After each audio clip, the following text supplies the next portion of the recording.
vamos a continuar esta segunda parte ya con nuestra última exposición para que después pasemos a la mesa de preguntas, y con nosotros va a estar el pastor Caleb Fernández. Caleb también profesor de nuestro seminario y pastor de la Primera Iglesia de Valparaíso, un gran amigo de Curicó. Siempre es muy grato tenerlo, siempre va a ser grato acompañarnos. Fue el primero que me dijo que bueno. No sé si van a estar arrepentidos, pero ese primer momento dijo, sí, ya, qué bueno, me gustó mucho la idea. También pidió ser el último porque él no está de acuerdo con ninguna de las cosas que dijeron los otros pastores anteriores, así que eso también va a ser importante para nosotros. Pastor Caleb, por favor. Sí, efectivamente estaba muy entusiasmado, pero hoy al levantarme a las 5:30 de la mañana no estaba muy entusiasmado, en verdad, para hacer el viaje hasta acá y llegar a tiempo.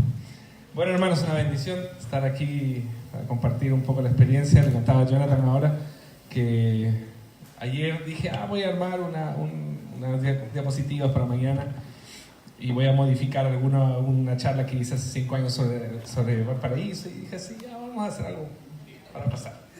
Y me atrapó el tema. Estuve como 3 horas, 4 horas, estaba viéndome, me acosté a las 2 de la mañana porque me atrapó reflexionar ahora último de lo que el Señor ha hecho en Valparaíso. Así que, bueno, al final terminé haciendo una charla nueva. Así que fue gracias por la invitación, porque también me ayuda, nos ayuda a los tres a articular lo que estamos haciendo, a reflexionar más, a tomar ideas. Yo tomé un par de ideas de los chicos aquí en la exposición. Así que, bueno, agradecido por esta iniciativa. Muy bueno. Nosotros hicimos lo mismo también, así que de escuchar, leer, buscar, hacer lluvia de ideas, es una muy buena idea, así que qué bueno. Bueno, nuestra iglesia es una iglesia antiquísima, tiene 150 años, este año cumplimos 150 años, nos queda grande esta iglesia por todos lados, históricamente, teológicamente, eclesialmente, así que bueno, nuestra querida iglesia de Valparaíso, hay algunas fotos. Y estas fotos son efectivamente cuando llegué, así que son fotos que las fotos que yo tenía eran fotos actuales. Y dije, no, voy a buscar fotos más antiguas de cuando llegué. Entonces ahí está los templos. Antes el templo tenía la división por el medio, porque habían 40 bancas que la Iglesia Presbiteriana Nacional se había llevado en la división. Entonces, como nos faltaban bancas, pusimos, bueno, yo encontré la iglesia así como en el medio. Entonces hicimos todas las gestiones, y justo con esas cosas del Señor, la Iglesia Presbiteriana Nacional necesitaba pedirnos prestado el templo que teníamos en Placeres. ¿Sabes? Estoy hablando hace 10 años atrás. Y nosotros le dijimos, les prestamos el templo si ustedes nos devuelven las 40 bancas. Entonces nos devolvieron las 40 bancas, y ahora la disposición es la original, ¿no? que son 3 salas, ¿no? la nave central y 2 salas ahí al otro costado. Así que muy contentos de haber recuperado esas bancas. Hay mucho que contar, voy a hacer un resumen porque me gustaría llegar a la reflexión más eclesiológica al final.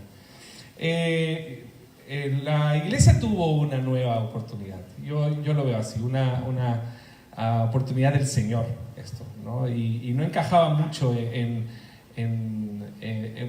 los que pasamos por ahí, me parece que no encajaba mucho en el perfil de lo que se esperaba, pero quiero decir que esta iglesia, cuando nosotros llegamos, estaba intentando superar una crisis pastoral. Pastor que fue disciplinado, se retiró de la iglesia, y obviamente las pocas personas que ya habían en ese lugar ya estaban en una crisis eclesial, la iglesia, una crisis espiritual, la iglesia, y bueno, las pocas personas también se fueron desilusionadas del pastor, desilusionadas del colegio, porque el pastor también era director del colegio David Trumbull, así que fue todo un tema muy complejo. Y ahí, bueno, llaman a un pastor para que asuma, y ahí se comienza un proceso de un proyecto de revitalización de la iglesia. Y lamentablemente había pasado, bueno, yo justo ahí llego como pastor auxiliar pastor asistente del pastor que estaba asumiendo en ese momento, y ahí lamentablemente 1 año y medio después viene la segunda crisis. El pastor también fracasa matrimonialmente y estaba ya en un proyecto de más o menos unas 30 personas más o menos, y bueno, cuento corto, el pastor se tiene que ir a Brasil, yo finalmente asumo la iglesia, yo estaba soltero en esa época, también mi primera experiencia pastoral, ¡ay, qué terrible! Claro, y la misma respuesta, ¿por qué a mí? Porque no había nadie más, pastor, y usted era el más barato, así que... Y aquí estamos, soltero, ¿no? Es increíble, claro, porque el otro pastor ganaba mucha plata, entonces me dice, pastor, ¿con cuánto usted está dispuesto a quedarse? No sé, además yo no manejaba, yo dije, lo que ustedes puedan pagar. Y ahí dijimos, bueno, vamos a continuar el proyecto. Y creo que ahí hay un tema de gracia del Señor en esta construcción del proyecto, no saber para dónde llevarlo. Los primeros años fueron muy ensayo y error. No teníamos muy claro para dónde ir, esa es la verdad. Entonces comenzamos a probar modelos, 2007, 2008, comenzamos a probar modelos, y muy ecléctico Valpo en realidad en su momento, procurando conciliar valores, ideas, tendencias de sistemas diversos, escuchando a un pastor por aquí, escuchando a otro pastor por allá, imitando a un pastor por aquí, imitando a otra iglesia por allá. ¡Ay, qué terrible! Uno iba a Valpo, un día se encontraba con una iglesia, al otro domingo se encontraba con otra iglesia. Bueno, pero entusiasmados, estábamos muy entusiasmados, en verdad, de hacerlo bien. Si no era mala intención, era buena intención de hacer la cosa bien, pero estábamos un poco complicados. Recién, yo creo, estoy resumiendo una historia, hermanos, pero bueno, no hay mucho tiempo. Recién, en el 2009, nosotros comenzamos a construir un modelo después justamente de hacer lo que ustedes están haciendo. Ya, ok, vamos a parar un rato, dijimos, y vamos a definir. Vamos a hacer un diagnóstico. Vamos a conocer nuestra ciudad. Vamos a conocer nuestra iglesia. ¿Qué es lo que espera nuestra iglesia? ¿Qué es lo que espera nuestra IPCH también de nosotros? ¿Qué es lo que espera esta ciudad de un templo tan histórico? Y etcétera.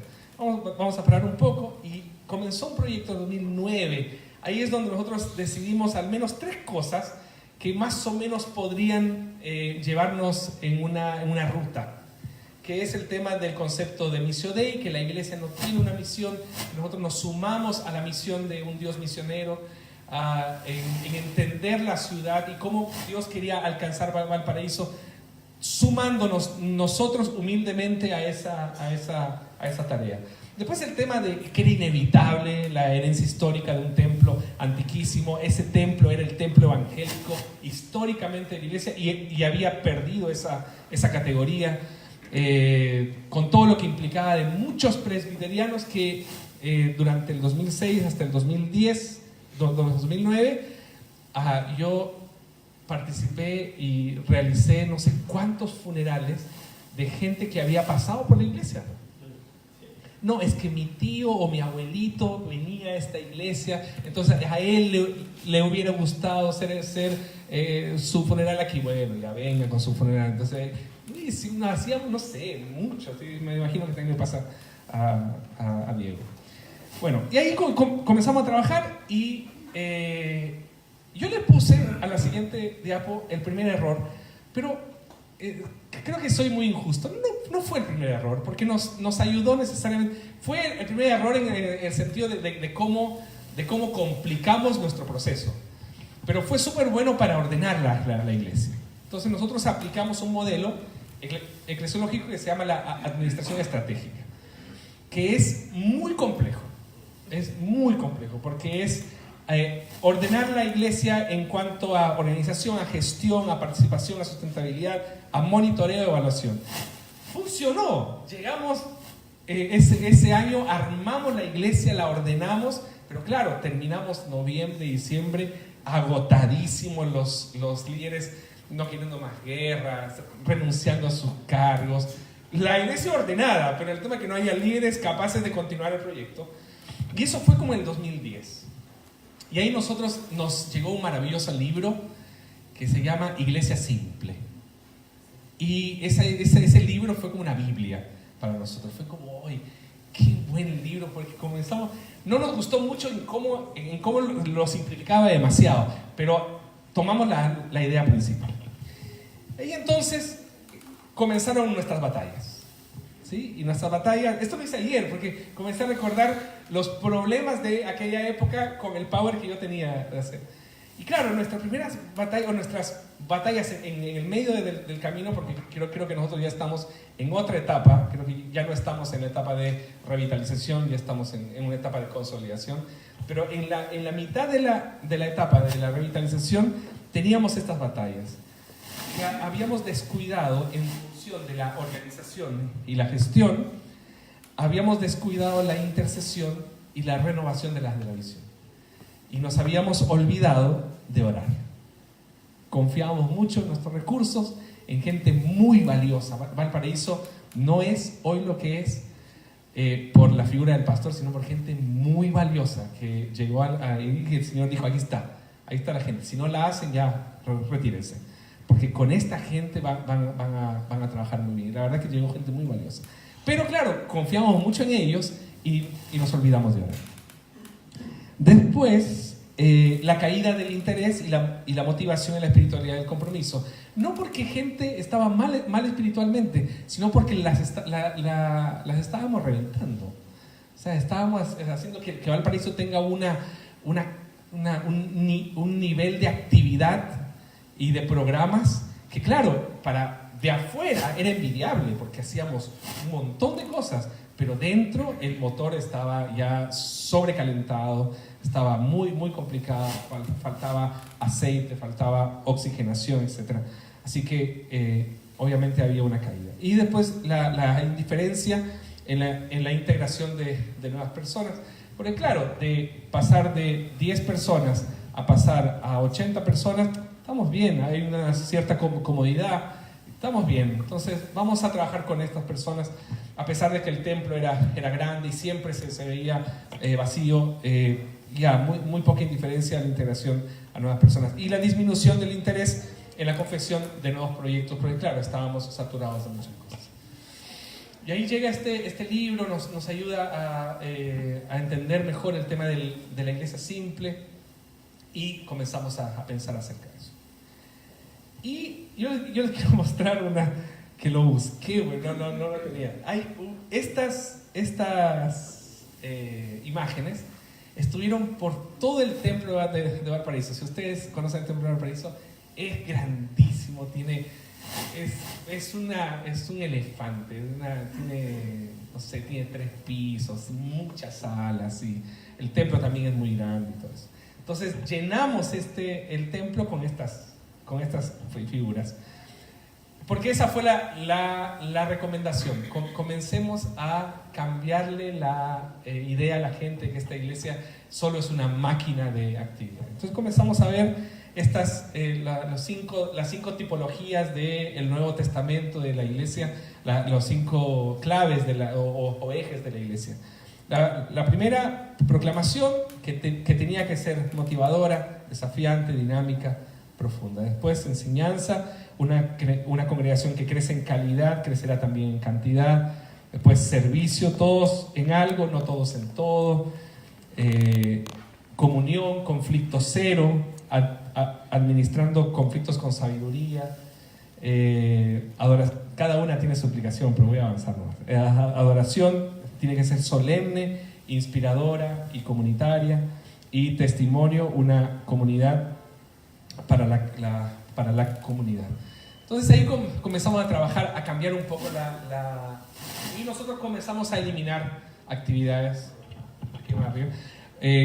Comenzamos a eliminar actividades, programas, departamentos, y simplificamos la iglesia y comenzamos a entender de que éramos una iglesia pequeña. Y fue bueno eso porque creo que partió por el pastor, ¿no? El tema de humildad ante todo. Estamos en una iglesia muy linda, muy grande, pero somos una iglesia pequeña. No somos una iglesia grande, no somos ni una mega iglesia, ni nada. Somos una iglesia pequeña, somos una parroquia, somos un cuerpo de personas que el Señor nos ha llamado para trabajar humildemente en su obra, en lo que podemos hacer. Y fue súper bueno. Entonces ahí nos reenfocamos y dijimos, ¿qué es lo que nosotros queremos ser como iglesia? En el modelo de la IPCH. Porque nosotros no queríamos romper con el modelo de la IPCH. Habíamos recibido tantas fórmulas y modelos que dijimos, no, vamos a concentrarnos en lo que la IPCH espera de nosotros, que lo que entendemos que Dios espera de nosotros. Entonces ahí dijimos, ok, nosotros necesitamos consolidar un equipo de líderes y un equipo consistorial que trabaje como amigos y que sea un equipo que no pelee tanto, que sea... nosotros no peleábamos, pero quiero decir que sea un grupo que no sea solamente administrativo, que sea un grupo pastoral, de amigos, que le pueda gustar estar en este cuento. Liturgia tradicional, no quisimos transar esa liturgia. Hoy el que va a la iglesia de Valpo es una iglesia con un culto tradicional, muy esquematizado, con su guiño hacia el mundo evangélico, con canciones más contemporáneas, pero en realidad el culto es muy ordenado, con su boletín, con el orden de culto en el boletín, es como muy, muy, muy tradicional. Pero no quiere decir con eso tradicional sinónimo de fome, sino tradicional en el sentido de que perfeccionamos ese orden de culto y es muy atractivo para las personas que llegan a la iglesia. Una comunidad acogedora, claro.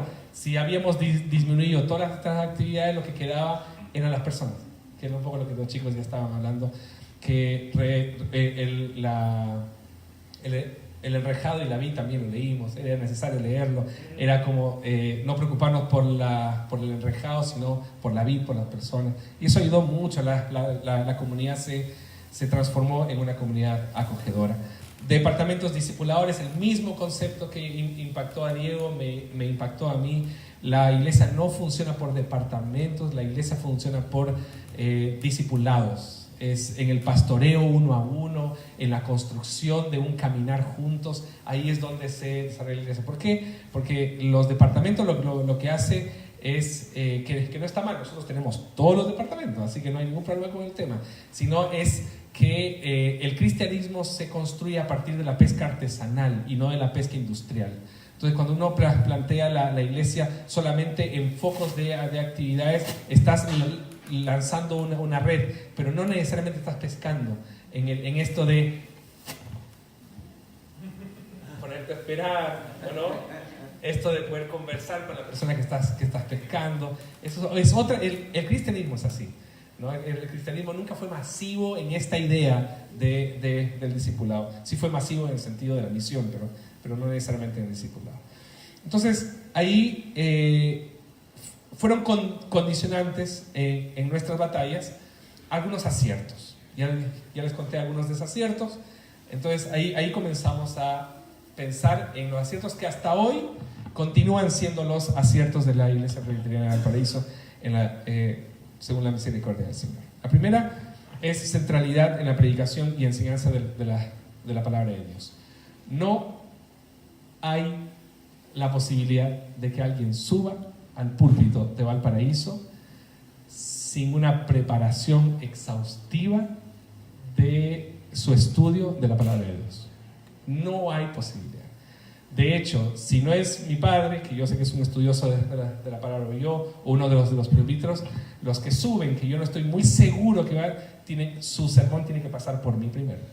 Y los tenemos que estudiar juntos. Y a los seminaristas que predican, por ejemplo, ellos no predican si no pasan primero por la oficina y comenzamos a trabajar el texto. Y digo, no, el texto está muy superficial, tienes que ir más profundo, tienes que encontrarle la vuelta, esto está diciendo lo mismo, y así comenzamos a trabajar, porque la garantía es que quien se sienta en la iglesia de Valparaíso escucha un sermón vibrante, profundo y fiel a la palabra del Señor. Ese es el concepto, y en eso no hemos transado.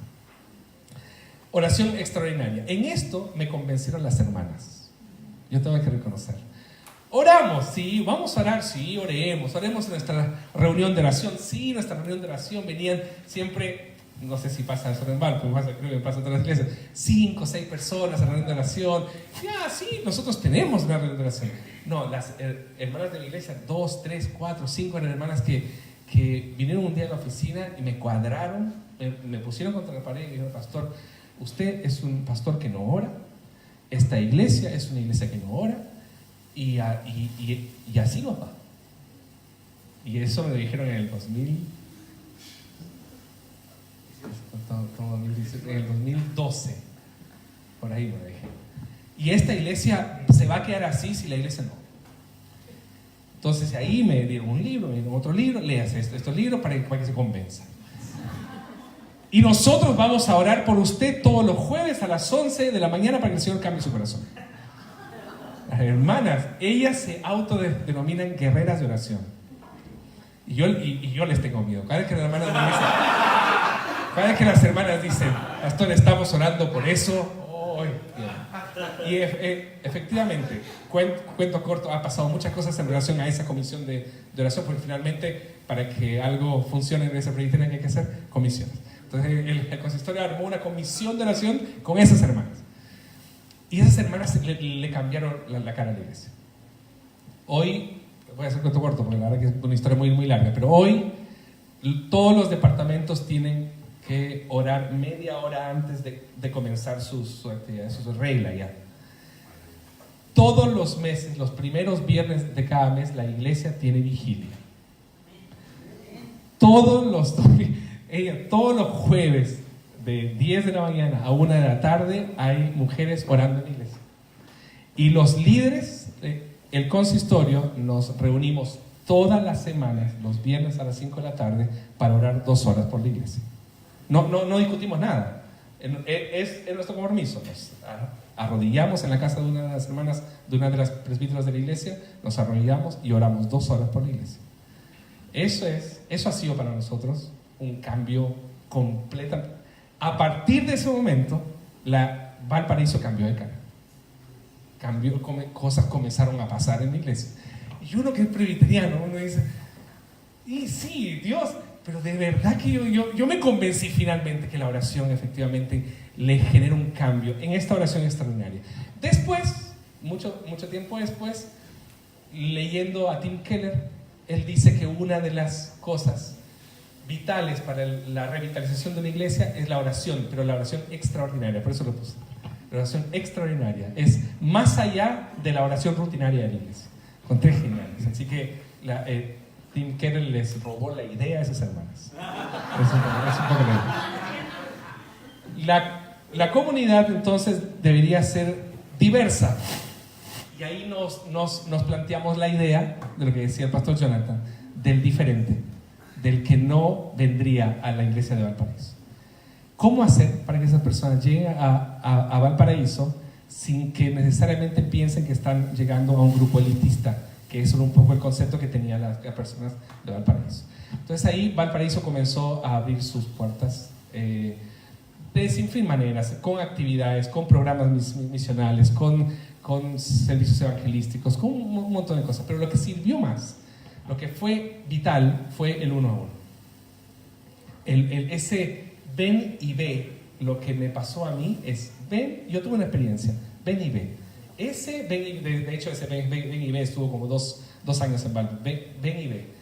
Anda, dile a la persona que tú conoces, que tú quieres, ven y ve. Nada más. Entonces la persona comenzaba a venir. Y eso ayudó mucho a que la iglesia pueda tener, que en Valparaíso hay de todo. Hay de todo. Curnia, de Viña del Mar, el que barre en la calle, el que vende almanaques en la puerta de la iglesia, el administrador del colegio, no sé, el abogado, el doctor, el decano de la universidad, 3 analfabetas en la iglesia. Hay de todo. Hay diversidad. Entonces, cuando cortamos la torta, están todas las sangres. Y bueno, y ahora con los migrantes también, ayuda mucho que el pastor sea también extranjero. Como hay toda una cuestión muy interesante. Y eso lo queremos mantener, la comunidad diversa como iglesia. El crecimiento, pero no a partir solamente de personas de otras iglesias, porque naturalmente van a llegar a una iglesia que está creciendo, una iglesia saludable, que predica bíblicamente. Las personas que están buscando una iglesia van a llegar naturalmente a nuestra iglesia. Eso ya lo sabemos. En el año siempre recibimos 15 personas, 20 personas que llegan de otra iglesia, les gusta la iglesia y se quedan. Pero el crecimiento principal de la iglesia de Valparaíso, y es siempre una bendición cada vez que hacemos las estadísticas del año, saber que hay más personas nuevas en la fe que personas de otras iglesias. Y yo creo que eso es lo que le da a Valparaíso una frescura. Es que uno llega a la iglesia y ve que la iglesia es una iglesia normal, una iglesia linda, una iglesia saludable, sin vicios, ¿no? Porque es una iglesia con personas nuevas. Entonces eso ha sido clave. Persona nueva que llega, persona que es discipulada, persona que es acompañada al menos 3 años. Y eso obviamente le da a la iglesia un motor muy importante. Por eso ese crecimiento sostenido y saludable con nuevos creyentes. Por otro lado, el crecimiento sin perder nuestra identidad teológica reformada, también transversal, con la llegada de tantas personas de otras iglesias, también podríamos muñequearnos un poco con el tema, bueno, en realidad no es tan importante el paido bautismo. No, sí es importante. Es nuestra identidad. No, en realidad no es tan importante, nuestra posición escatológica. No, sí, nosotros no creemos en el rapto. ¿Se entiende, no? Es como cosas, el rayado de cancha siempre ha sido muy importante en Valparaíso, recuperando siempre nuestra confesionalidad. Nos dimos cuenta que Valparaíso era una iglesia pensada para adultos, que el culto era para adultos, que la iglesia, que los ministerios eran para adultos, y nos estaban integrando a dos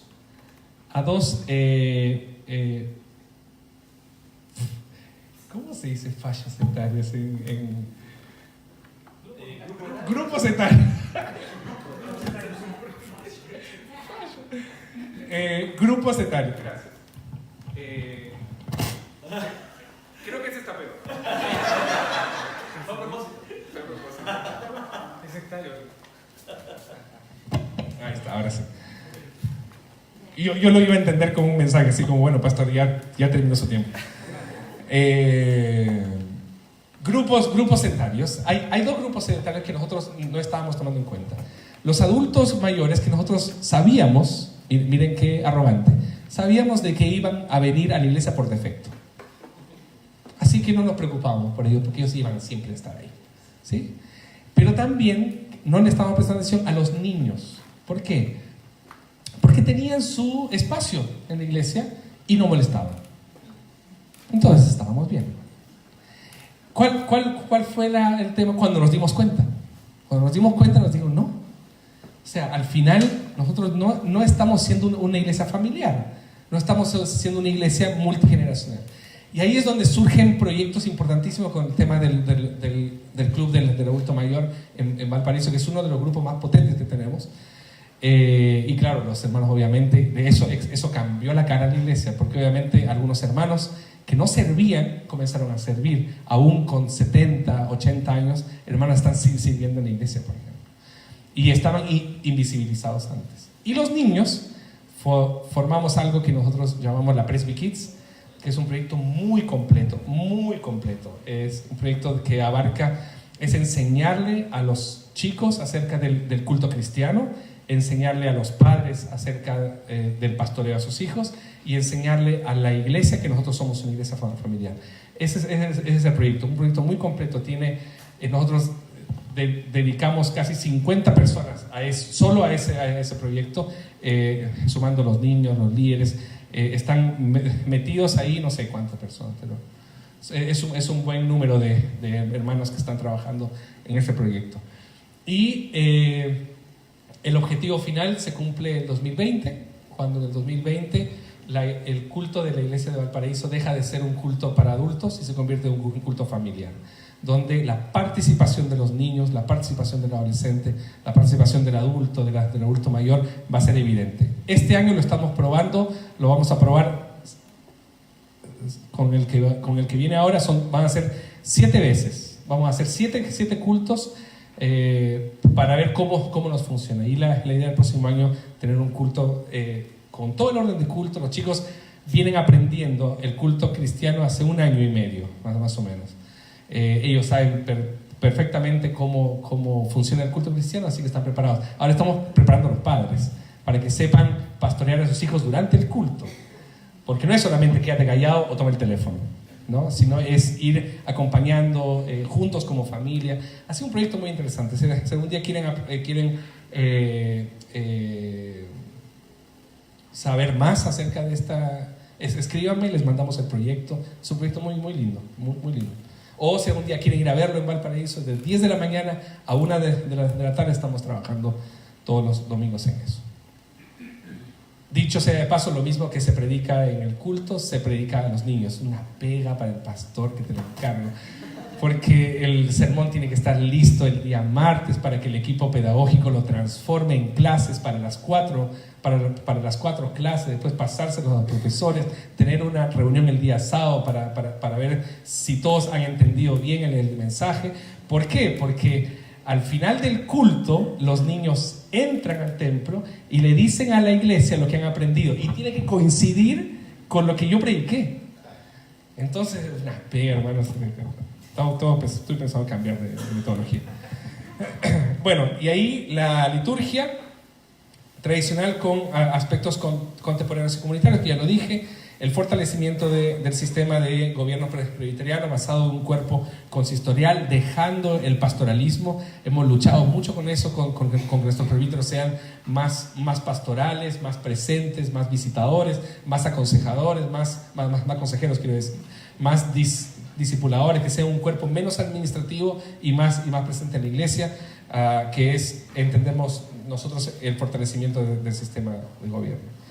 Independencia económica que acompaña realistamente el proceso, así que si bien yo ganaba un determinado monto cuando comenzó el proyecto, obviamente ahora con el crecimiento de la iglesia yo gano ahora otro monto, porque aprendimos la mayordomía en ese sentido. Yo me dispongo a crecer realistamente con la iglesia. Entonces ahora estoy con 30 millones de pesos y lo distribuyo entre mis familiares. Entonces. Muy bien, entonces no sé, parece que eso otro pastor también lo hace. Muy bien, ojalá ganara. Muy poco, bueno. Muy bien, la autonomía entonces de los departamentos. Esto fue fundamental en este proceso. Dijimos, no queremos ser ansiosos con los departamentos. Si van a funcionar, necesitamos gente capacitada para eso. Y si los capacitamos, ahí está el detalle, si los capacitamos, debemos darle autonomía, es decir, debemos aprender a confiar en ellos. Hoy es difícil. Claro. Porque antes todo pasaba por el consistorio. Todo pasaba en el consistorio. Pero claro, con la autonomía, ellos tienen que decidir sus propios procesos pastorales. ¿Y cuál es la relación con el consistorio? El asesor tiene que ser fuerte. Que el asesor es un presbítero o uno de los líderes principales de la iglesia, que puede ser un diácono u otra persona. Entonces, yo no sé lo que hace el departamento de mujeres, en el sentido del día a día, quiero decir. Ellos presentan su planificación anual al consistorio, el consistorio aprueba, listo, hacerlo. No sé lo que enseñan, lo que hacen, las actividades menores, no tengo idea, porque no se puede controlar todo. Entonces, si tú capacitas a alguien, tienes que confiar en esa persona. Es así. Entonces eso nos ha ayudado mucho para que la iglesia funcione sola y no nos estresemos, ¿no? La apertura de diálogo con otras confesiones de fe, con foros, hay una comisión cultura que funciona muy bien, Valparaíso, que siempre está haciendo foros, conferencias, y eso nos ha ayudado mucho. Piper dice eso, ¿no? Piper dice que si yo tengo bien establecidas mis cercas, entonces puedo dialogar con el vecino de al lado. Entonces nosotros no transamos el culto, no hay culto ecuménico. Eso está clarísimo en nuestra forma de pensar.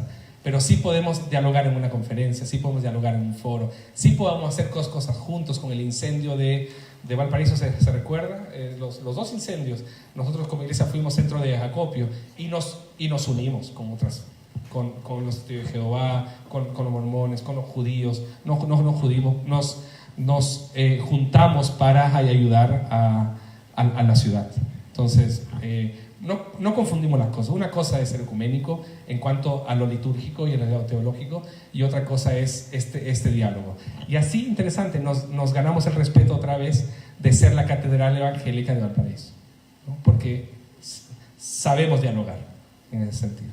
Y la parte final, la incidencia pública y la recuperación de la presencia de la ciudad en distintos temas valóricos que nosotros también trabajamos. Muy bien. Quiero ir repensando el concepto de reelección, haciendo un poco lo que me detuve un poco ayer a la noche. La revitalización se produce en el encuentro con nuestra identidad reformada en diálogo con la cultura y una renovación espiritual. Estas tres cosas son las que al menos a nosotros nos ha ayudado. Lo primero, nuestra identidad reformada, el diálogo con la cultura y la renovación espiritual de la iglesia. ¿Sí? Se los dejo ahí para que le den una vuelta. Lo segundo, recuperar el espíritu de la reforma, dejar el clericalismo para entregarle la Biblia otra vez a la iglesia, dejar el canto solamente para un grupo especial y volver al canto comunitario. Parece que es algo obvio lo que estoy diciendo, no es algo tan obvio. En Valparaíso, al menos no. O sea, por ejemplo, un tema simbólico, el púlpito estaba en el centro y cuando lo movieron al costado, la mesa subió al altar. Eso es misa. La mesa en el calvinismo histórico tiene que estar al mismo nivel. Incluso Kuyper dice que tiene que estar como en círculo y la mesa en el centro. Entonces cuando nosotros repensamos la iglesia, dice no, bajemos, porque Valparaíso tiene una distancia física natural. El púlpito está a 5 metros de la gente. Entonces acercarnos a la gente por lo menos con la Santa Cena y el hecho de que nosotros no ministremos desde arriba, sino que ministremos desde abajo. Hasta hoy nosotros ministramos desde abajo, las oraciones, la Santa Cena. Por este sentido, lo simbólico es muy importante para el pensamiento reformado y para el pensamiento protestante. Comunicamos también con cómo nosotros hacemos las cosas. Por eso, recuperar el espíritu de la reforma que rescata la autoridad de la palabra de Dios como base para su pensamiento y para su práctica. Entonces, repensar la iglesia desde la palabra de Dios fue súper interesante. Lo tercero, es más que el refugio, la revitalización es más que el refugio de disidentes de otras tradiciones que buscan encontrar y o conformar un reducto fundamentalista en nuestro medio. No nos dejemos engañar. El crecimiento de la iglesia se da en función de los hermanos que amablemente nos consideran a nosotros como una iglesia en la cual pueden crecer.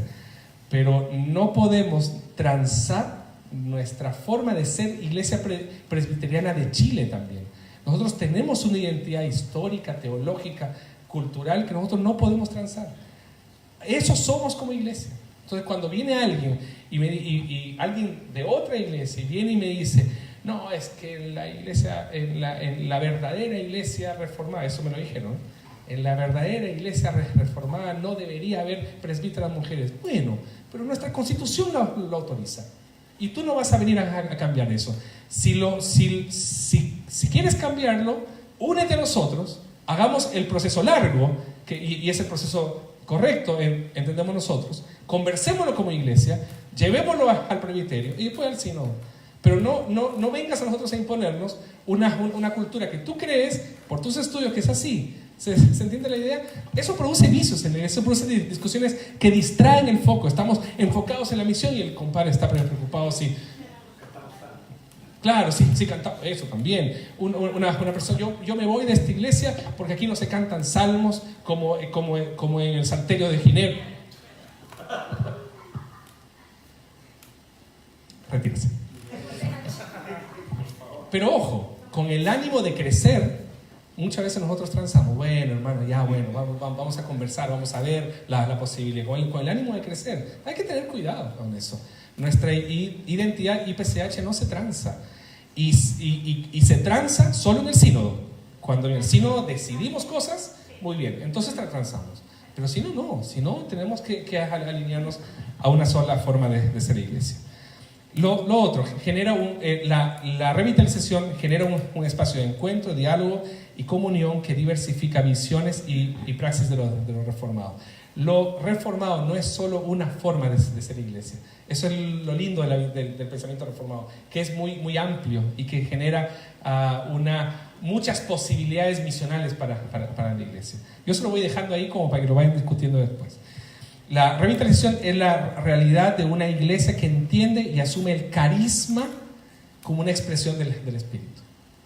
A veces nuestra tradición presbiteriana no permite ni siquiera la discusión acerca de la posibilidad que tal vez surja una...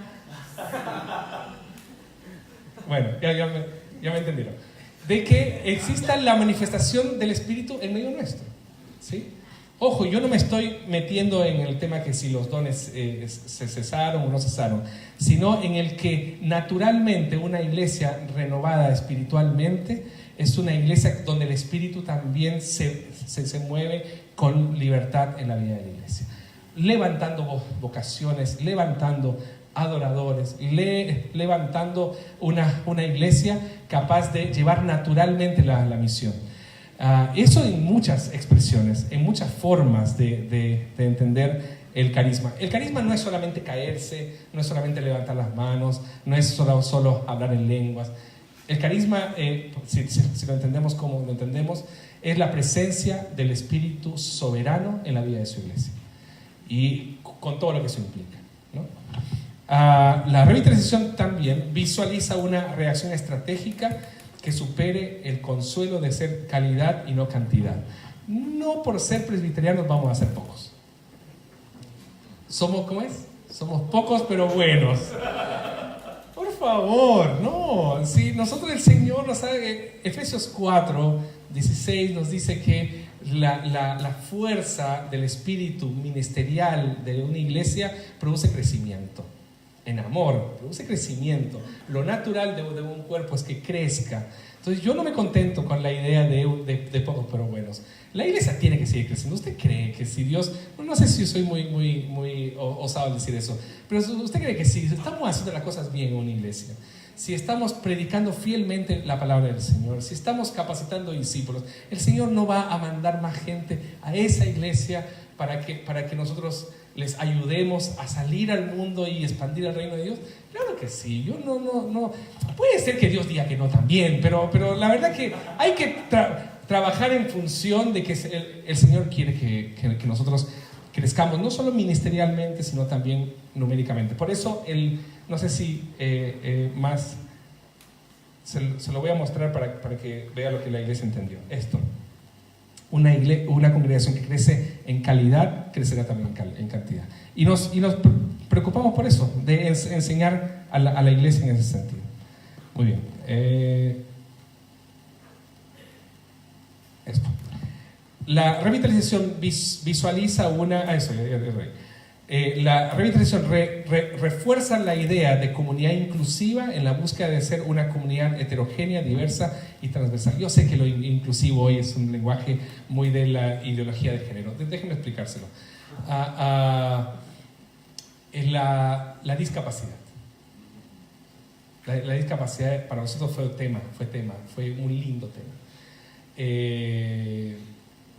Nosotros no estamos comunicando a un tipo de personas sordas, personas ciegas, personas con TEA, personas con TDA, personas con autismo, con trastorno del espectro autista. Yo estoy tan acostumbrado a decir TEA. Y nosotros dijimos, nuestra iglesia tiene que ser inclusiva. Entonces, tiene que ser inclusiva. Nos cueste lo que nos cueste, nos incomode lo que nos incomode, tiene que ser inclusiva.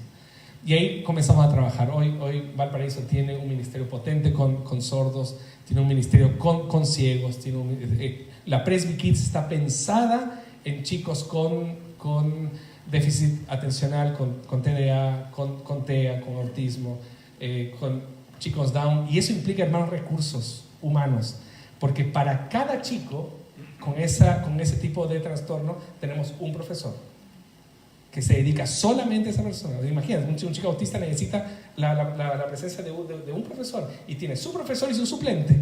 Si falta ese profesor, está su suplente. Y lo que implica eso, tiene que pastorear a ese niño, porque un niño autista tiene que generar confianza y empatía. Así que toda la semana están con él. Es un ministerio muy lindo. El de los sordos también. Una de las cosas más lindas que pasó ahora últimamente fue que nosotros no le interpretamos bueno, en realidad esta comunidad se convirtieron al Señor todos ellos, en realidad. Y el profesor de lengua de sordos, que era ateo, él se convirtió al Señor. Y hace pocos domingos nosotros fuimos interpretados al español, a nuestra lengua, por la intérprete, por una palabra y un testimonio que él dio a la iglesia. ¿Se entiende? Siempre es al revés. Siempre nosotros les interpretamos a ellos. Pero por primera vez él salió para dar un testimonio en la iglesia, y nosotros fuimos interpretados. Dije, eso es inclusión, ¿no? Y también el tema inclusivo en un grupo que nosotros teníamos, o que nosotros tenemos. Ese grupo se disolvió, pero quedó el remanente de chicos homosexuales que estaban lidiando con su opción sexual, habían entregado su vida a Cristo y estaban en ese proceso. Creamos un grupo de estudio bíblico. Nosotros claramente no aceptamos la homosexualidad, creemos de que es pecado, pero sabemos también que ellos necesitan ser alcanzados por la gracia de Dios, y ahí estamos trabajando con ellos también. Hay un grupo que se llama Restaura en nuestra iglesia, que trabaja con personas que trabajan con violencia intrafamiliar. Es un grupo es el único grupo de la iglesia que es silencioso. Son unas 7 hermanas que trabajan solamente en ese proyecto para mujeres y niños. Y claro, no pueden venir a la iglesia y contar, bueno, hermana, oren por nuestra hermana que está haciendo... No se puede hacer. Es un grupo muy, muy callado. Y ese grupo comenzó a reflexionar, porque comenzó a llegar algunas situaciones de personas trans. Y ahí nos encontramos. Claro, estábamos preocupados por las mujeres, estábamos preocupados por los niños, y nos llega un caso. ¿Qué hacemos? Y ahí el Señor nos está llamando a entrar en temas que son muy complejos, y comenzamos a discutir. ¿Qué hacemos si viene un trans o una trans? ¿Qué hacemos? ¿A cuál baño va? Fue tema, y lo conversamos, y bueno, finalmente decidimos que el baño va a ser el mío, el de mi oficina pastoral tiene el baño, va a ser conmigo. Pero en el trato pastoral nosotros tenemos que vincularnos con ellos para que se entienda de que ellos tienen que bajar sus expectativas de aceptación, y nosotros como iglesia tenemos que elevar nuestras expectativas de aceptación también. ¿Se entiende, no? Es muy complejo el tema. No es fácil. ¿Pero qué? ¿Vamos a cerrar los ojos y se les va a tener prohibida la entrada? Cristo también quiere salvarlas y transformarlas. Es un desafío, hermanos. Por eso les digo, nosotros no transamos con la ideología de género, nada de eso. Nosotros no estamos con eso, pero sí estamos con el Evangelio de Cristo, que quiere alcanzar no solamente a los musulmanes, también quiere alcanzarlos a ellos. La revitalización, rescate de la participación de la mujer, la inclusión y la participación del pobre, del indígena, del afro-latinoamericano. Y ahí estamos.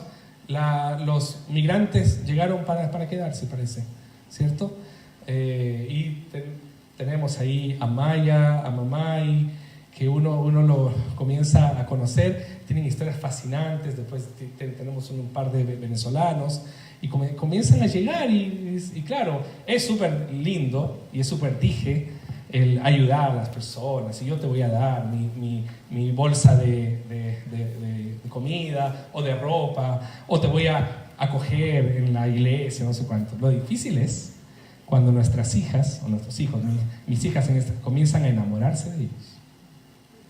Claro. ¿yo dejaría que mi hija se case con un haitiano? Ahí está el desafío. ¿Se entiende, no? Esa es inclusión. Claro, es muy fácil decir, venga, hermano, sí. Pero cuando yo tengo que ceder, o por ejemplo, lo que le decía a una de las hermanas de la iglesia, que su hija se está fijando en un joven sordo de la iglesia. Claro, hasta ahí le llegó la inclusión. Pero ¿cómo, pastor? Y bueno, hermana, va a tener que aprender lengua de señas.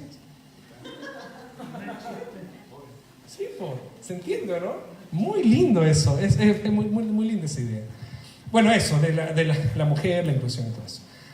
Finalmente, ¿qué pasó en Valpo? Para terminar, lo que pasó en Valpo fue esto: un avivamiento reformado, carismático, tradicional. Eso fue lo que pasó. Y sí, pasar de 8 personas a 180 o 200 es un avivamiento, obviamente. Y para dónde vamos, no sé para dónde vamos, pero lo que sí sabemos es que avivamiento reformado, porque es un avivamiento, es reformado, el carisma está y continuamos en la tradición. Quiero presentarles rápidamente el proyecto. Coincido con los chicos, visión y misión nos ayudan a no distraernos. Entonces nuestra declaración de propósito, así en una frase para que todos lo sepan, es esta: adorar a Dios, amar al otro y servir al mundo. Esa es nuestra, para allá vamos. Toda la cosa que sirva para eso, estamos bien. Y no sé si se alcanza a ver bien, pero nuestra visión es esta: ser una comunidad reformada, presbiteriana, que glorifica a Dios en familia, uniéndose a su misión, haciendo discípulos, sirviendo al necesitado, proclamando el Evangelio de Jesucristo, enseñando de manera relevante la cultura actual y participando en la sociedad para su desarrollo. En el proyecto 2016-2020 hay 4 ejes: identidad reformada; misión, donde hacemos todo el tema de plantar iglesia. Ahora estamos plantando una iglesia en Valparaíso, pero también en la redención de la cultura, en rescatar el valor del ser humano en lo social, y en lo político y en ciencia pública. También la familia, queremos una iglesia multigeneracional con enfoque familiar, y patrimonio, en nuestros 150 años. Este año estamos haciendo un proyecto para recuperar el templo otra vez, un proyecto muy caro para la iglesia, así que estamos aplicando a proyectos. Y la celebración de los 150 años, queremos crear un museo para la iglesia, recuperar el órgano también, así que tenemos hartos desafíos para el 2020. Y ahí lo estamos logrando, parece, pero en el 2020, esto lo soñamos en el 2015, así que en el 2020 queríamos esto. Nos queda un año todavía. Queremos ser en los próximos años una iglesia consolidada en su identidad teológica y litúrgica dentro de los marcos que establece la Iglesia Presbiteriana de Chile, rescatando su valor patrimonial y su importancia histórica y cultural en la historia del protestantismo en Chile y el mundo. Una congregación con una identidad familiar que se expresa en una cultura intergeneracional de la vida eclesial, y en el fortalecimiento de los diversos ministerios que se promueven para el crecimiento de sus miembros. Una comunidad de fe con espacios de misión y grupos de predicación en diversos lugares en compromiso con la misión de Dios y la expansión del reino de Dios. Algo que no les dije, tenemos grupos pequeños en todo Valparaíso. En la misma idea, ¿no? La iglesia, podemos tener un lindo templo, pero la iglesia se mueve a partir de los grupos pequeños. Así que el Señor les bendiga, hermanos, y que les ayude en sus desafíos.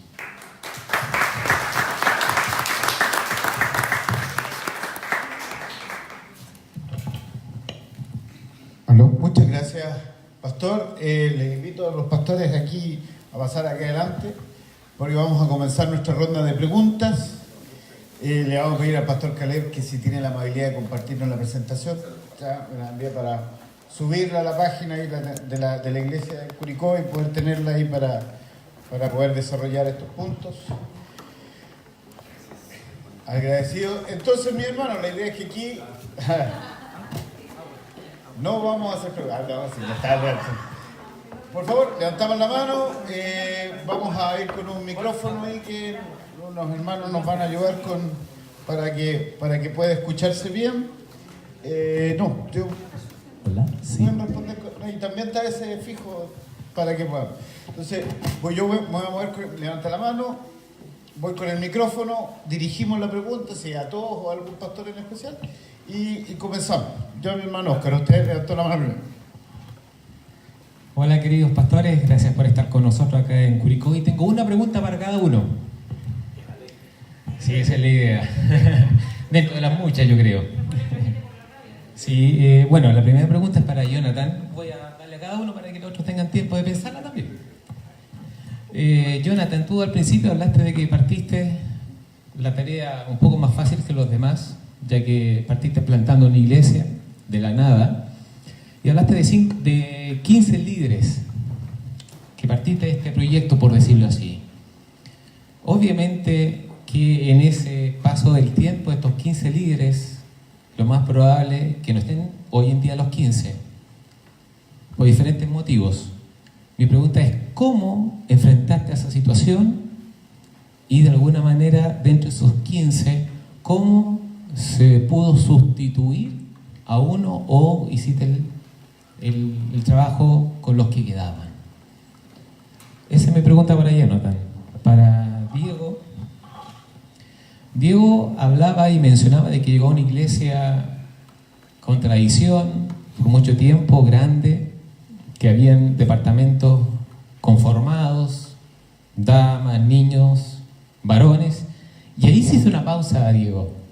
Dijiste, todos saben lo que pasa en el grupo de varones. Y mi pregunta es, hacia ese grupo, como obviamente varón, ¿cómo llegaste a trabajar en ese grupo entendiendo hoy en día el contexto de que en el grupo de varones pueden haber personas desde los 20, 30, 40, 50, 60, 70 u 80 años pensando, como tú decías, el diagnóstico que tenía la iglesia, de que la gran mayoría eran personas adultas arriba de 50. ¿Y para Caleb?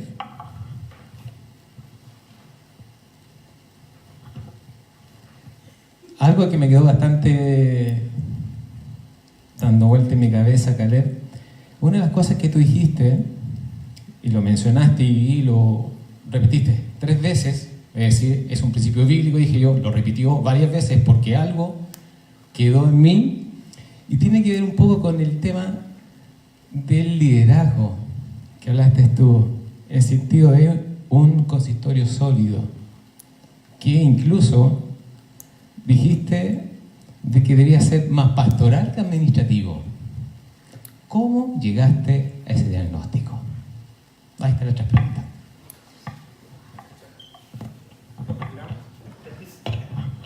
Bueno, ahora tenemos que hacer, así que nos vamos. No, gracias por tus preguntas, muy buenas. Mira, la verdad es que la gran mayoría de esas personas permanecieron y permanecen en la iglesia y en el liderazgo. Algunas de ellas efectivamente ocurrió que hubo un agotamiento. Yo les quiero decir una cosa que es muy importante que lo tengan en consideración. Plantar iglesias es costoso. Plantar iglesias no es barato. Si queremos plantar una iglesia bien hecha, con un proceso bien conducido, es costoso. El tema es que ese costo hay que asumirlo de alguna manera, y cuando digo la palabra costoso lo digo de una manera bien consciente. Yo partí la iglesia sin recibir ningún salario, nada de parte de la iglesia, porque yo ya tenía mis funciones y mi trabajo en ese tiempo administrativo en el seminario que me proveía de mi sustento. Entonces yo dedicaba el resto del tiempo a plantar la iglesia. Después la iglesia me empezó a dar un aporte, porque como no teníamos templo ni oficina, me daban un aporte para que yo pudiera pagar el café en las consejerías y en las reuniones pastorales. Y de ahí partió hasta que finalmente hoy, claro, yo estoy dedicado a tiempo completo a la iglesia y, en fin. Pero eso fue así. Entonces, partir así no es recomendable. Quiero decirles al tiro, como alguien que vivió la experiencia. ¿Ya? Yo no lo recomiendo. No me parece que sea bueno. Tuvo un costo alto para mí, tuvo un costo alto para mi matrimonio y tuvo un costo alto para mi familia. ¿Ya? Entonces, estoy siendo bien transparente aquí con ustedes. Así que es costoso. Lo otro, los líderes se agotan. Porque uno necesita mucho apoyarse en este equipo de liderazgo voluntarios, que son voluntarios igual que uno, y por lo menos me daba la moral para poder... Yo me sentía libre de chicotearlos porque ninguno de ellos podía decirme, ah, claro, tú estás a tiempo completo. No, podían decirme eso. Yo no estaba plantando a tiempo completo, así que por lo menos yo me aproveché un poquito de eso, entonces les sacaba trote porque ellos sabían que yo también estaba ahí con ellos en lo mismo, digamos. Pero se agotan. Y todos ellos tienen sus temas y éramos un grupo de gente relativamente joven. Y eso también nos jugó harto en contra. Yo creo que nos faltó la experiencia de gente en el equipo base, gente sobre los 50. La persona mayor que tuvimos en el equipo base, no voy a decir quién era, pero termina con Claudio y termina con Quinteros.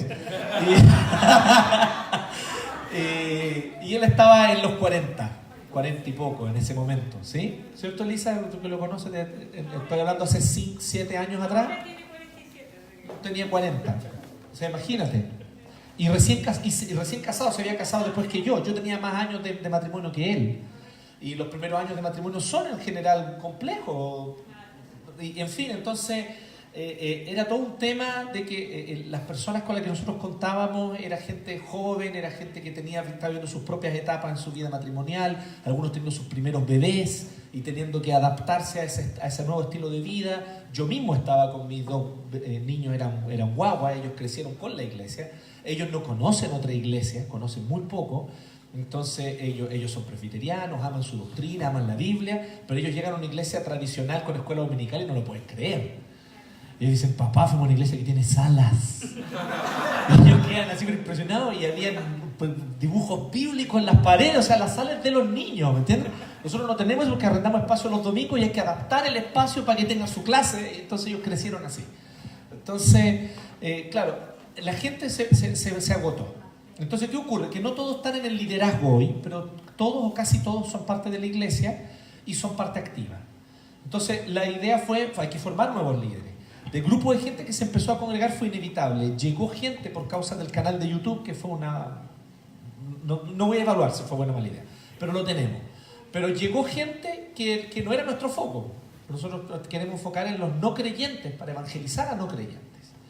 Pero llegó mucha gente de otras iglesias y algunos de ellos que llegaron de otras iglesias encontraron aquí su espacio para crecer, para fortalecerse, y yo les puse este desafío también.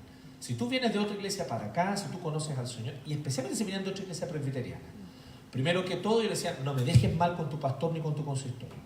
Entonces aclara todo, si te quieres venir para acá, conversa, que sea todo bien, que sea todo claro, que sea todo en buena. En fin, y eso era muy importante. Y luego, y si vienes para servir. Y así ganamos a algunos que hoy día son presbíteros y que son buenos presbíteros. Y que de alguna manera entonces capacitamos y se empezó a dar una lógica de que gente empezó a ser capacitada. Ahora, ¿cómo yo lo hacía? Con eso termino. Uno identifica personas que ya han crecido, que tienen, ya están en otra etapa de su vida cristiana. Y eso hay que saber identificarlo. Y eso es, yo creo que eso, pedir primero discernimiento. Uno no va, yo no creo que uno venga y uno escoja y diga, ya, yo voy a tomar a este joven y lo voy a hacer presbítero. Yo creo que eso a mí no me parece, no sé, me parece poco natural. Yo creo que ya vengamos todos, alabemos al Señor, sirvamos y todos trabajemos. Y a todos los chicoteamos para que todos sirvamos. Y de repente se destacan algunos por su perseverancia, por su seriedad en el trabajo, por su disciplina, por su madurez al enfrentar los momentos de crisis o de dificultad, por su capacidad de, a pesar de, porque hoy día los millennials es un tema, nuestra iglesia dice millennials. Entonces, tengo un problemita, hoy no voy a poder ir. ¿Y por qué? ¿Qué te pasó? No, es que el computador se echó a perder. ¿Y eso qué tiene que ver? Es que estoy deprimido por causa de eso. No, entonces tiene que mostrar una cierta perseverancia, un cierto carácter. Y cuando uno ve esas cosas, ahí hay que poner ojo. Aquí hay una persona. Aquí hay alguien. Entonces me llegaron algunas personas incluso inesperadas, pero yo diría que hoy del equipo de presbíteros yo tengo a 2 que ya habían sido presbíteros en iglesias presbiterianas anteriores, no de la presbiteriana de Chile, de otra, y otros 3 que se forjaron ahí en el fuego de la plantación y que hoy son presbíteros en nuestra iglesia, y el Señor los está usando tremendamente y vamos capacitándolo. Y tal como dice el pastor Caleb, el presbítero es para predicar, enseñar y pastorear. Y nosotros le entregamos muchas cosas administrativas a los diáconos. Creemos que es un modelo más bíblico. Pero eso después el pastor Caleb lo va a abordar. Bien, gracias por las preguntas.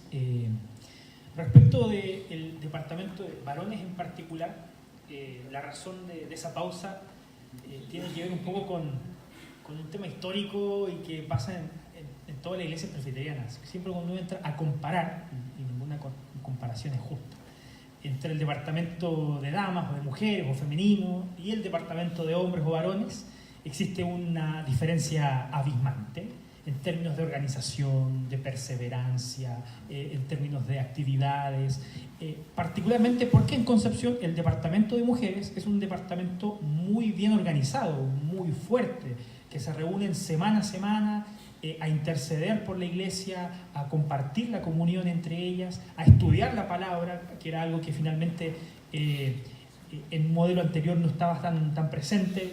Llevamos el grupo a una profundidad de relacionamiento con Dios a través de la palabra. Y uno miraba el departamento de femenino que organizaba una mateada una vez al año, en donde invitaba a la congregación no solamente a tener un tiempo de comunión, sino que también con eso generaban recursos. Es la única actividad en la iglesia que está aprobada para generar recursos, porque es una actividad histórica que se ha hecho así por décadas. Entonces, sacar eso era como sacar una parte importante del alma de la iglesia. Entonces, se sigue haciendo hasta el día de hoy, y ahí hay veces en que el departamento femenino, cuando da reportes de su informe anual y dicen cuánta plata tienen, a veces tienen más saldo que la tesorería de la iglesia, ¿sí? Porque son muy organizadas, son muy activas en ese sentido, y ellas todo lo ocupan para bendecir a la iglesia. Compran loza, compran cortinas, se encargan de todo este tema de la vida cotidiana de la iglesia. Hoy día tienen un saldo importante y están incluso pensando en cambiar todo el porcelanato del pasillo de acceso a la iglesia, que ya está viejo. Entonces, un departamento muy bien organizado, con mucha participación, con mucho compromiso de parte de las hermanas, a pesar de que ya se están tornando más ancianitas, ¿sí? Y ahí las fuerzas empiezan a debilitarse. Pero detrásito vienen varias jóvenes que también están dándole ánimo, inyectando nuevos aires al grupo. El departamento de varones, todo lo contrario. Un departamento que se reúne ocasionalmente, que hasta hace, yo diría, 2 años atrás estaba conformado principalmente de los hermanos más antiguos de la iglesia. El problema que tenemos hoy día es que de ese departamento hay hermanos que por causa de su edad están muy impedidos de asistir a las actividades de la iglesia. De hecho, de ese grupo de varones, que debería ser un grupo menos de 12, 15 hermanos, hoy día los que perseveran son 2 o 3, y que eran los más jóvenes, y que hoy día son de los más ancianos de la iglesia. Algunos de ellos ya están postrados en sus camas, otros están teniendo que cuidar hay un hermano en particular que ya no puede venir porque desgraciadamente, ¿cierto?, su señora tiene una enfermedad muy, muy seria, un Alzheimer, y él tiene que estar todo el día cuidando de ella. Entonces empiezan a perder participación en la iglesia, y por supuesto el grupo se empezó a ver disminuido por causa de esto. Y como no era un grupo fuerte, los jóvenes varones tampoco se integraban a este grupo. Entonces, ¿qué fue lo que empezamos a implementar? Queremos nosotros un grupo de varones fuerte, bien identificado. Y el año pasado lanzamos entonces una idea de sostener un grupo de varones, pero que tuviera como foco la comunión y el fortalecimiento del carácter. Porque hicimos un diagnóstico respecto de nuestros varones y faltaba mucho carácter de parte de los hombres. ¿Por qué? Porque muchas de las cosas que el Señor le llamó a hacer al varón, a causa de su cobardía y su poca, voy a calificarlo de esta manera, ¿cierto?, por no ponerse los pantalones, muchas veces las mujeres, las damas, que son mucho más valientes que los hombres en ese sentido, asumían roles que le correspondían a los varones. Entonces empezamos a invertir tiempo en trabajar en un grupo principalmente de discipulado. ¿Para qué? Para forjar el carácter verdaderamente varonil conforme a la palabra del Señor. Y en eso estamos. El año pasado preparamos varias actividades, hicimos 3 actividades en el año. Este año esperamos hacer unas cuantas más, pero tiene ese propósito, más que reunirnos habitualmente una vez a la semana, hacer algo más sistemático, encontrar espacios para fortalecernos en la palabra y forjar un carácter verdaderamente cristiano. Es eso para allá que estamos orientando hoy día el departamento de varones. Antes de responder la pregunta, los hijos del pastor Jonathan dice, hemos ido a una iglesia que tiene salas para niños. Bueno, mi hija, cuando fue a uno, en el parque, porque ellos en febrero no se juntan ¿cómo se llama? En el sindicato, ni en el teatro, sino en el parque en el parque forestal. Entonces llega mi hija, me dice, papá, es que no lo vas a poder creer. La sala de niños es un parque. Y venden helados. Ay, me la comí ese día. Y odié al pastor John. Porque yo no podía competir mis salas de la iglesia con el parque. Bueno, la primera vez que comenzamos a pensar en el tema del consistorio más pastoral fue cuando la visión que yo iba teniendo y conversando con otros pastores también era muy distinta al de los presbíteros. Los presbíteros estaban pensando de una forma y yo estaba pensando de otra forma. Entonces comenzamos a... Yo ya había aprendido en el seminario, obviamente antes también del seminario, que los presbíteros y los pastores gramaticalmente o históricamente o teológicamente son sinonímicos en el Nuevo Testamento. Cumplen un rol pastoral. Pastor o obispo, presbítero, son los mismos. Es un cuerpo pastoral que atendía pastoralmente y gobernaba la iglesia. No era solo un pastor por iglesia, era un cuerpo colegiado de pastores, ¿sí? Y que en el Nuevo Testamento están divididos entre los que gobiernan y los que enseñan, ¿sí? Por eso nosotros tenemos presbíteros docentes y presbíteros regentes.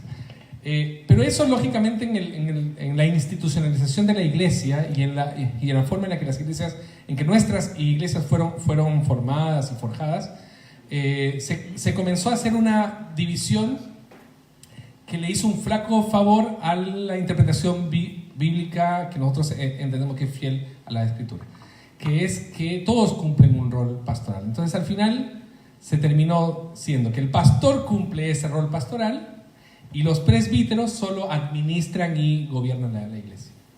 Entonces es muy difícil entonces tener un cuerpo colegiado de pastores cuando tú estás pensando pastoralmente la iglesia y los otros presbíteros están pensando administrativamente la iglesia. Es un tema práctico más que todo, ¿no? Entonces, cuando me di cuenta de eso, yo creo que tuvimos todos que bajar nuestras ansiedades.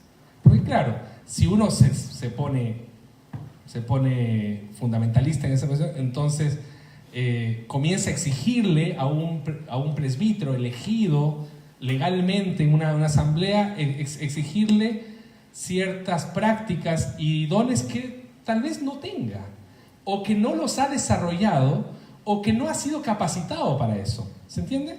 Entonces, en esa primera etapa, nosotros bajamos un poco la expectativa. Yo sabía que era así, pero yo continué teniendo un cuerpo consistorial así, en esa división, hasta hace muy poco tiempo. Tal vez la penúltima asamblea logramos la elección de pastores, de presbíteros con ese perfil pastoral. Pero antes tuvimos que capacitar a los líderes en ese perfil, a los miembros que se hacían miembros, capacitarlos en ese sentido si algunos tenían dones y vocaciones pastorales, a la iglesia hacerle entender de que no tenían que elegir a su candidato, sino que tenían que elegir al representante del pastor, es decir, a quién querían de esos candidatos que los pastoreara y quiénes estaban dispuestos a ser pastoreados por esta persona. Fue todo un tema, fue largo. Recién ahora podemos decir que tenemos un cuerpo pastoral que todos discipulan, todos se aconsejan, todos predican, pero fue un camino largo y creo que es muy injusto a veces con los presbíteros que tienen este perfil más administrativo. Es muy injusto hoy decir es que usted no está cumpliendo su rol pastoral. Creo que hay que ser todos muy conscientes y equilibrados de que es un proceso como iglesia en el que tienen que ser capacitados, tienen que ser vocacionados. Y también algunos presbíteros en Valparaíso dieron un paso al costado. O sea, el pastor, yo no encajo en esta forma que ustedes están planteando. Yo creo que más sirvo como profesor o como administrador del templo. Y la verdad que en esto yo no quiero estar. Fantástico, súper bien. Entonces cada uno se va ocupando. Cuando yo hablo de carisma en la presentación, yo hablo de eso. Es el Espíritu Santo comenzando a levantar dones pastorales en la iglesia, no necesariamente para que personas lleguen a ser pastores, sino para que lleguen a ser líderes de la iglesia. Hermana Janet, hermana Vanessa y hermana Paulina, en ese orden.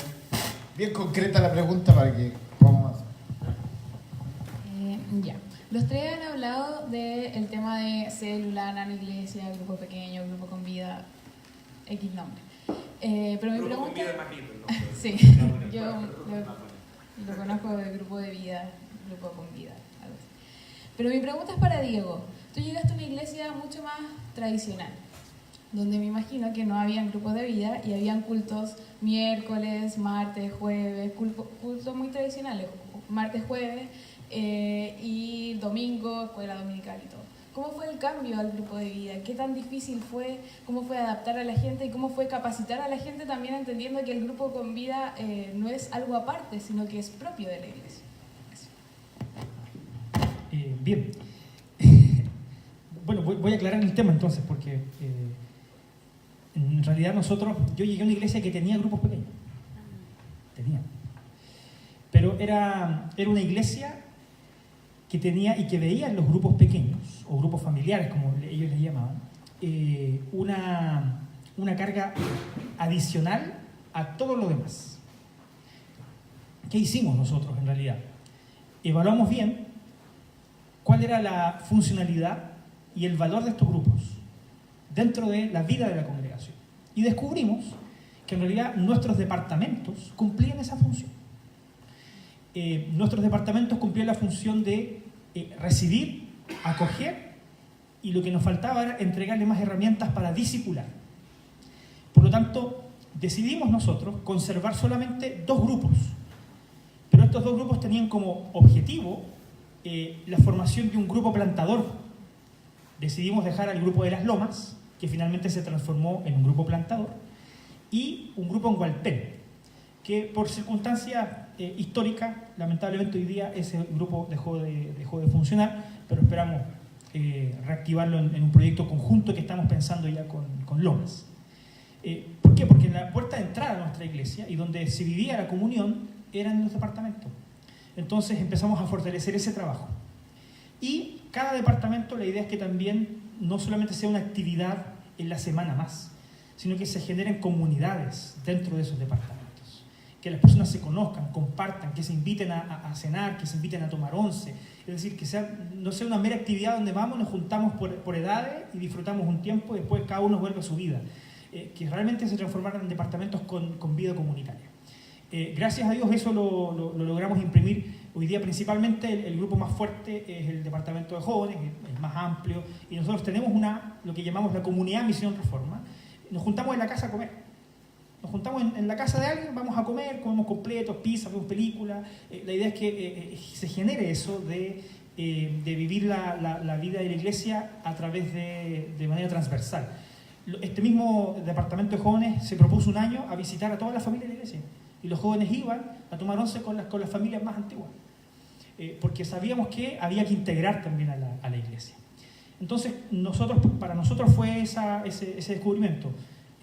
Nos funcionaban muy bien los departamentos. Y si funcionaban bien, bueno, ¿por qué entonces dejar el modelo, implementar tal vez otro y aventurarnos con algo que en realidad podría ser bueno o no tan bueno? En realidad potenciamos lo que teníamos. Así que, por lo menos a nosotros nos siguen funcionando hoy día los departamentos, pero con esta característica, transformarlos en comunidades más discipuladoras, donde se viva en comunidad la fe de una manera más transversal, y no solamente como una actividad a la semana, donde yo tengo que cautivar la atención para que la gente venga, sino que hacerlos partícipes de un proyecto mucho más integral.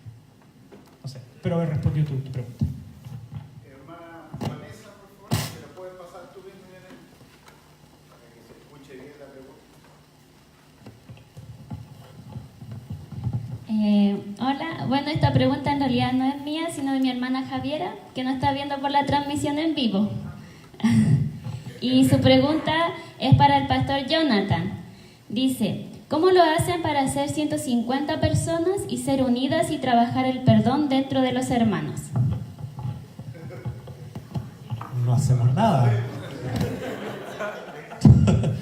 No, a ver, sí, son 150 personas, pero son 2 congregaciones. Nosotros tenemos, en la práctica funcionamos, son 2 congregaciones, 2 iglesias. Una que queda en el barrio Bellas Artes, que es la primera, la más antigua, y que se reúne en las tardes del domingo. Y la otra en el barrio Brasil, que se reúne en las mañanas. Y entonces, claro, promedian, bueno, la de la mañana congrega más gente, más de 70, 80 adultos, con los niños, etcétera. Es un grupo más grande que el de Bellas Artes. Ahora, la verdad es que simplemente las personas, primero que todo, hay que entender que no todos, hay que bajar las expectativas. No todos van a ser amigos de todos. Eso es evidente. Y les decimos que no lo sean y que no se sientan obligados a hacerlo. Lo importante es tener relaciones sanas. Hay hermanos que uno va a conocer de nombre, de saludo, y listo, y eso es normal, no hay por qué sentirse culpable de eso. Pero que donde se generan los problemas, evidentemente, en los grupos más cercanos, pues, donde hay gente que comparte más, y eso ocurre en las nanoiglesias, o ocurre entre grupos de amigos un poco más grandes, digamos, donde se generan algunas instancias complejas allí, a veces por la propia convivencia. Uno se decepciona más con personas que uno convive más, y uno ofende más a personas con las que uno convive más. Entonces, es en ese contexto donde es importante y es clave ejercer el perdón. La verdad es que yo no tenemos ninguna estrategia para eso. Si alguien necesita consejo o ha ocurrido esta consejería, buscamos conversar con la persona. Si es necesario mediar una conversación, mediamos una conversación entre 2 personas que han llegado a un desacuerdo, y es lo que hay que hacer. Pero sí hacemos una cosa que yo creo que nos ayuda harto. Yo no lo mencioné, pero lo mencionaron el pastor Diego y el pastor Caleb, pero se subentendió un poco. Para nosotros también es fundamental la predicación expositiva, la predicación bíblica. La predicación tiene que ser bíblica y profunda. Y una de las cosas que nosotros nos proponemos en cada predicación es siempre enseñar el Evangelio. Siempre enseñar el plan de salvación del Evangelio, el anuncio del plan de salvación en Cristo. Siempre, porque todos los textos bíblicos siempre van a apuntar de una u otra manera hacia eso. Entonces, siempre lo hacemos, y eso es muy importante, porque para nosotros es muy importante que todo gire en torno a estos principios de la salvación por gracia que tenemos en Cristo. Esto nosotros también, además, nuestro discipulado, usamos un material, y este material se llama Una vida centrada en el Evangelio. Entonces nosotros usamos este material que enseña sobre cómo nosotros caminamos con el Señor por la gracia. No es un material que enseñe métodos o cosas que uno tiene que aprender solamente, o conductismo de cómo uno tiene que comportarse como cristiano, un cristiano ora, un cristiano va a la iglesia. No, sino que apunta a temas del corazón, cómo nosotros confiamos en el Señor y depositamos nuestra fe en Él, y día a día crecemos en arrepentimiento cada día y en fe cada día. Entonces ese material para nosotros también es fundamental. Entonces yo creo que eso ha generado que naturalmente algunos cristianos con un poco más de tiempo de experiencia también terminan teniendo las herramientas fundamentales para poder mediar un conflicto si es necesario, o para ayudar a alguien a resolver. Y siempre está esta exhortación, o sea, oye, es que me pasó esto, es que esto... ¿Y hablaste con la persona? Jesús dice en Mateo 18, ve y habla estando tú y él solo. Es que es difícil, así que bueno, yo voy contigo, yo te ayudo, o sea, yo puedo ser testigo y ayudar en la conversación, pero siempre buscar la conciliación y el perdón. Eso es fundamental. Entonces yo creo que se ha generado un poco esa cultura en torno al Evangelio, una cultura donde el Evangelio es el centro, donde el mensaje de salvación por gracia en Cristo es el centro de todo, y es la manera como tratamos de entendernos. Yo creo que no se ha logrado, obviamente 100%, nunca se ha logrado probablemente, pero creo que hay mucho de eso. Y creo que una de las claves está en que nuestro discipulado está basado en eso, las clases de niños están basadas en eso, y todas las predicaciones siempre se repite y se vuelve a repetir el plan de salvación, y se aplica de distintas maneras, pero siempre está ahí. Ana Paulina, después una última pregunta que está de afuera, que viene. Tengo una pregunta para cada uno. Ya, para el pastor Jonathan, esta pregunta surgió a raíz de lo que usted hablaba de la fiesta del té. Entonces, quería consultar que si las personas que se acercan a la fiesta del té, o si no sé si la hacen todavía, o en el momento en que ustedes la hacían, a los que eran de la propia iglesia, ¿ustedes les daban algún tipo de instrucción de la forma en que tenían que llegar a los invitados, a los no creyentes, ya sea en lo que hay que decir, cómo decirlo, el carácter, el ánimo de la voz, etcétera? Todo esperando de que se tenga una buena llegada, por decirlo de alguna forma. Esa es mi pregunta para usted. Para el pastor Diego, cuando usted hablaba del diagnóstico que se había hecho de la iglesia, dijo que se habían encontrado dones en personas que no tienen cargos, pero me gustaría saber qué pasa cuando, por ejemplo, nuestra iglesia, que dentro de su tradición estipula de que hay personas que no pueden hacer o no ciertas cosas, actividades, tareas, porque no tienen ese cargo. ¿Cómo trabajaron con esos límites que pone la iglesia? Y para el pastor Caleb, cuando usted habló de reenfocándonos, dijo que fue un acuerdo solo del consistorio, esa es la pregunta. ¿Fue un acuerdo solo del consistorio o se consideró la opinión de toda la congregación el modificar ciertas cosas que son propias de la tradición presbiteriana? Y además habló de las vigilias. Me gustaría muchísimo saber cómo funcionan esas vigilias, cuál es el horario, qué cosas se hacen en las vigilias. Eso. Bueno, lo mío es breve. La verdad es que no hicimos ninguna capacitación, nada. Simplemente les dijimos a las personas que conocieran, que escucharan, que hablen poco y escuchen harto. Y claro, y nada, y yo me quedaba dando vueltas siempre, moviéndome, y entonces de repente alguna mesa alguien me llamaba a mí, ¿cierto? O llamaba a alguien del liderazgo, o llama a alguien del liderazgo y dice, mira, te quiero presentar a alguien. Ahí uno sabía que tal vez podía haber una oportunidad de tal vez ir un poco más a fondo. Algunos se sienten en total libertad en general de compartir, de decir. Lo único sí que les dijimos es que la gente iba a preguntar por qué una iglesia organiza esto. Y eso para nosotros es súper importante, quería decir ese detalle. Todas las actividades que hacemos misionales hacia afuera, en el flyer, en el afiche, en todos lados decimos, organiza Iglesia 1, y ponemos el logo de Iglesia 1. La gente tiene que saber que lo organiza una iglesia, porque si no se van a sentir engañados. Me dijeron que era un no sé qué, y resulta que lo organiza una iglesia. Obviamente va a ser, nosotros ponemos, organiza Iglesia 1. Hacemos una conferencia, y organiza Iglesia 1. Hemos hecho teatro infantil, organiza Iglesia 1. O sea, la gente sabe que lo organiza una iglesia.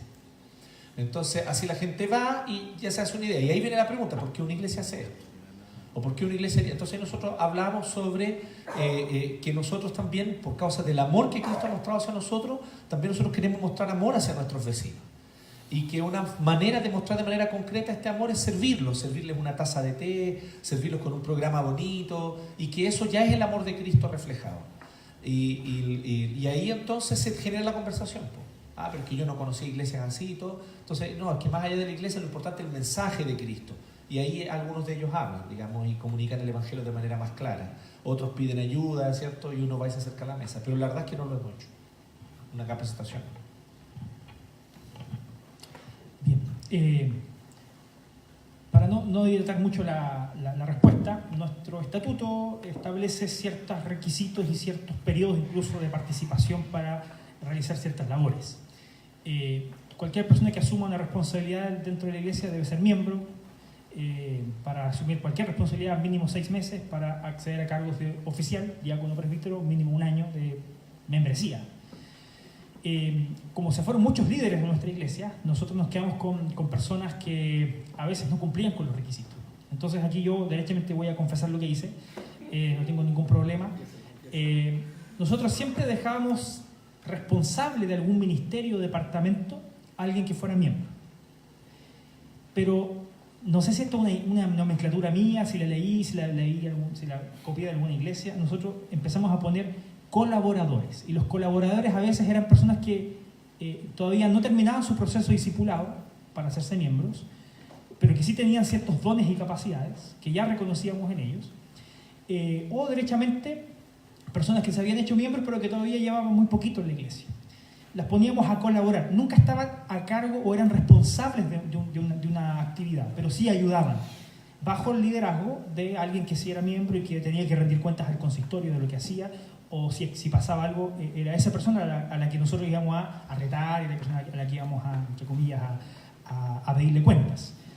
Entonces nos ayudó esa figura. Entonces, de hecho, esta figura fue un poco cuestionada en una asamblea. Me acuerdo un hermano se levantó, ¿por qué hay gente que no es miembro que nosotros la vemos haciendo algunas actividades? Entonces ahí yo dije, en realidad ellos no están a cargo propiamente, ayudan, colaboran, porque vemos en ellos que hay dones y evidentemente son personas que están en su proceso de discipulado. Nuestro proceso de discipulado a veces puede llegar a durar 2 años con ciertas personas, entonces tampoco es tan automático.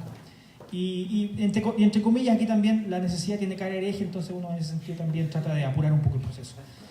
Y otra cosa que también hemos tratado de implementar ahora respecto de los diáconos y los presbíteros es poner a gente a probarse.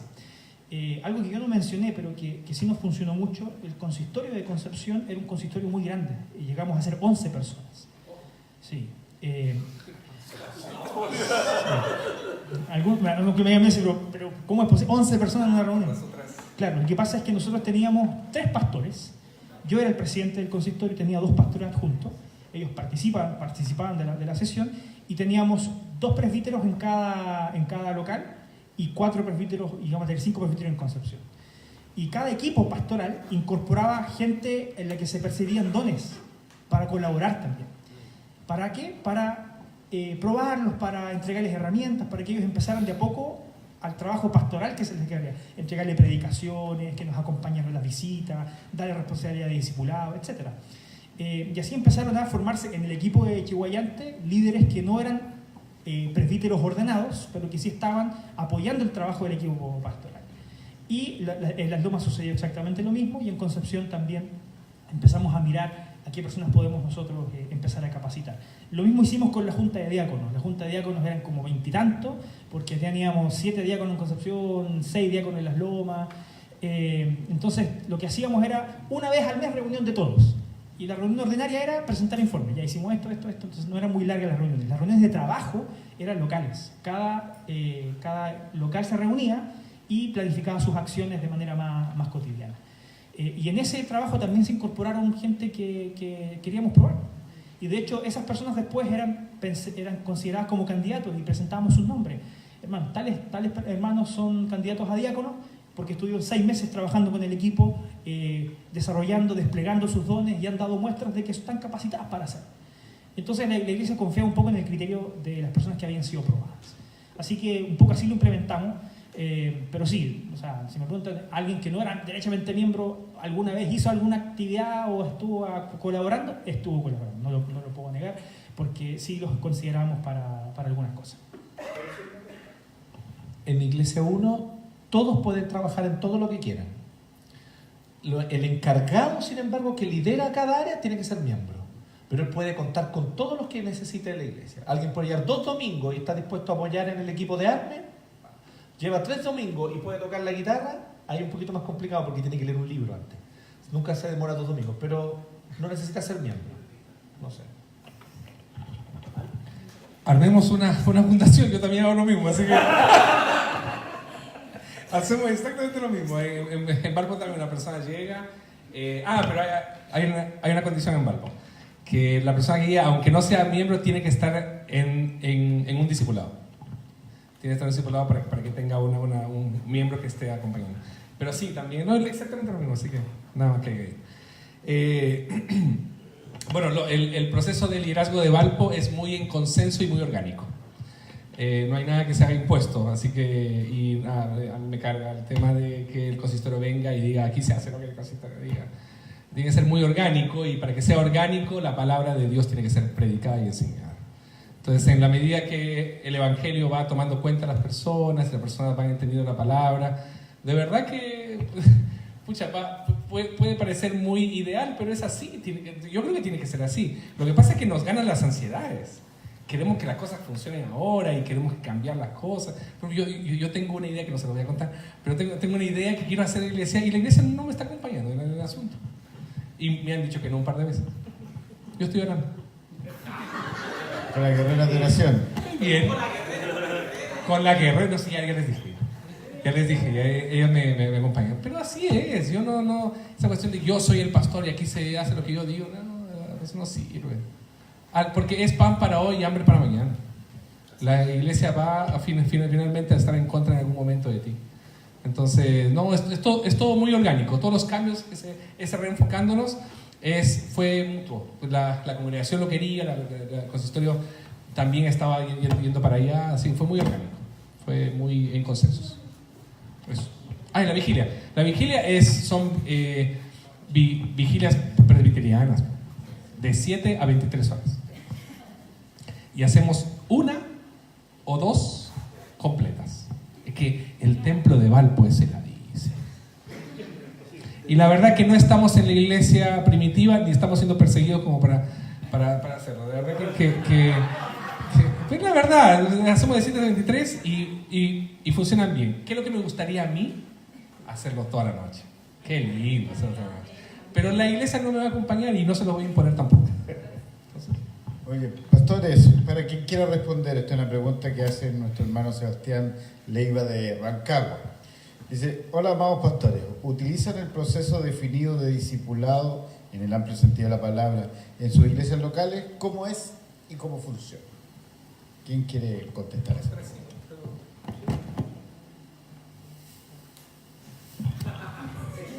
Creo que los tres tenemos un proceso muy similar, porque hay la forma en la que se aplica, me parece que son iguales en las otras iglesias, ¿no? Por lo menos en lo que me consta nosotros entrenamos a los miembros de la iglesia. Para que alguien sea miembro de la iglesia de Valparaíso tiene que pasar al menos 1 o 2 años participando en la iglesia, y no hay ninguna ansiedad con crecer en ese sentido.